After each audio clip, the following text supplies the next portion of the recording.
Due to a lack of time, I haven't really posted any videos regarding the repairs that I get here in the office.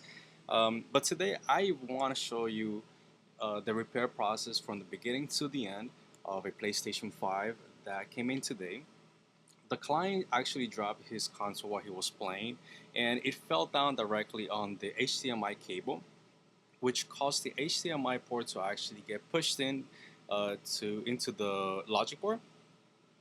So here you can see me disassemble the device, and then after this I'm going to show you the process of desoldering the port and putting a new port in there, and along the way replacing any other components that got damaged, or, or fixing the area that got damaged. So this is a very common issue that we get over here. Is the infamous HDMI port replacement for PlayStation 5s. Something that we got really used to getting done, and we are offering for the low of $100 at the moment.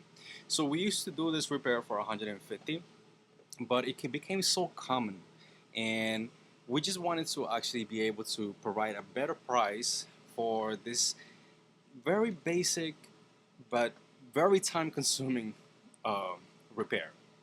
And so the way we did that was by grabbing a couple of tools that we knew were going to become very efficient in the process of disassembling and desoldering and soldering back a new port. You can see me using them here. So we have an electric screwdriver that I ended up connecting directly to my power supply.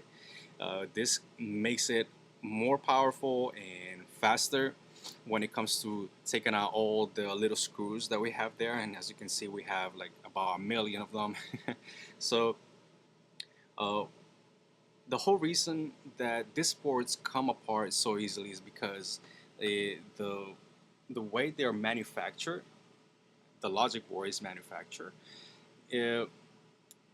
it's in a way a very what you would say crappy soldering job from Sony's side on the HDMI port. So many of the ports that are soldered onto the logic board come with joints that normally with the slightest movement will come apart away from the board, making this repair a very common thing here in my office. So just thanks Sony for actually manufacturing your device the way they do. For after you have to spend $500, you're gonna have to end up coming to me and fixing the port regardless for another 100, unless you never move that HDMI cable while you're playing. Anyways, without further ado, let's get on to the soldering job, and do let me know what you think about this repair in the comments.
Alright, so I'm pretty much done with the soldering process. I'm going to plug it in and make sure that we get an image. Once I do that, it's just a matter of cleaning the console and making sure there's no dust inside, that we have a well distributed liquid metal, and then that's pretty much it after that. Thank you for watching.